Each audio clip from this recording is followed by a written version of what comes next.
नमस्कार प्यारे बच्चों, कैसे हैं आप सब। आई होप आप सब बहुत अच्छे हैं और बहुत अच्छे से पढ़ाई कर रहे हैं। मैं हूं आपकी संस्कृत की अध्यापिका। आप मेरे साथ पढ़ रहे हैं संस्कृत के पाठ। और आज आज हम पढ़ने जा रहे हैं पाठ 8, जो है आपका पर्यायवाची और विलोम शब्द। पर्यायवाची और विलोम शब्द क्या होते हैं? पर्यायवाची का मतलब होता है सिनोनिम और विलोम शब्द का मतलब होता है एंटोनिम। सिनोनिम एंटोनिम तो हमने पढ़ा हुआ है इंग्लिश में। अब ये संस्कृत में कैसे होते हैं? पर्यायवाची का मतलब उसी शब्द के और मीनिंग और किस किस शब्द को बुलाया जाता है। जैसे फॉर एग्जाम्पल, मैं आपकी शिक्षिका हूं तो मुझे और क्या क्या बुलाया जाता है?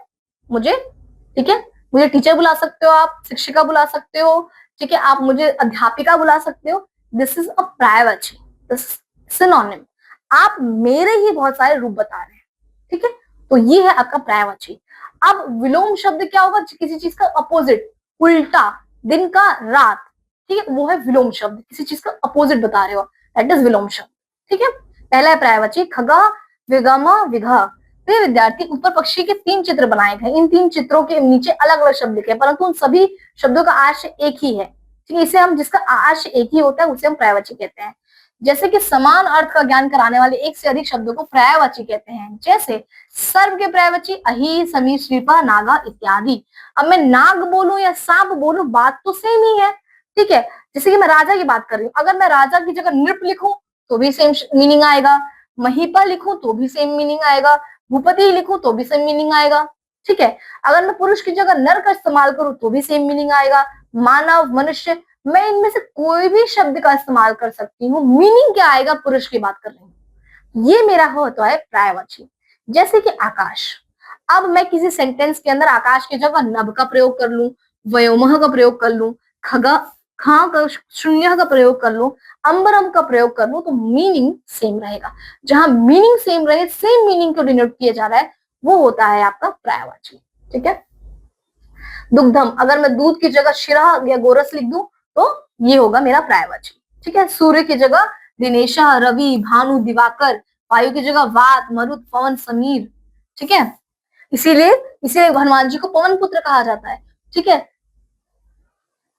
पवन पुत्र, वायु के पुत्र थे ना, तो कई बार कहा जाता है वायु के पुत्र थे, कई बार कहा जाता है पवन के पुत्र थे, बात तो सेम होती है, ठीक है। पृथ्वी की जगह मैं वसुधा बोल सकती हूँ, मही बोल सकती हूँ, धरा बोल सकती हूँ, वसुंधरा बोल सकती हूँ, भूमि बोल सकती हूँ, जैसे हम बोलते हैं वसुधैव कुटुंबकम, ठीक है।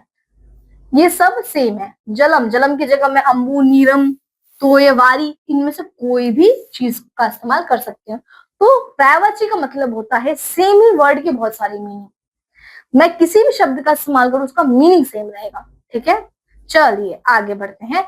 विलोम शब्द की बात करें तो विलोम शब्द का मतलब होता है अपोजिट। जैसे कि आप इस पिक्चर में देख सकते हैं, ये एक मोटा आदमी, ये एक पतला आदमी, बहुत ही ज्यादा पतला, ठीक है। चित्र को ध्यानपूर्वक देखिए तो ये दोनों एक दूसरे से अपोजिट है ना।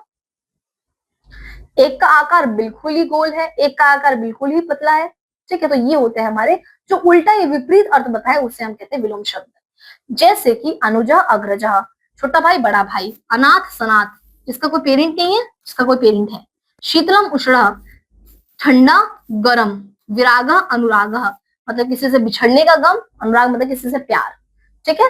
धीरा, अधीरा, बहुत शांत, पेशेंस, और जो अधीर हो रहा है मतलब जिसके बाद पेशेंस खो रहा है, ठीक है। उत्तम, अधम, उत्तम मतलब बहुत ऊंचा, अच्छा, अधम मतलब बहुत ही खराब, बहुत ही, ठीक है।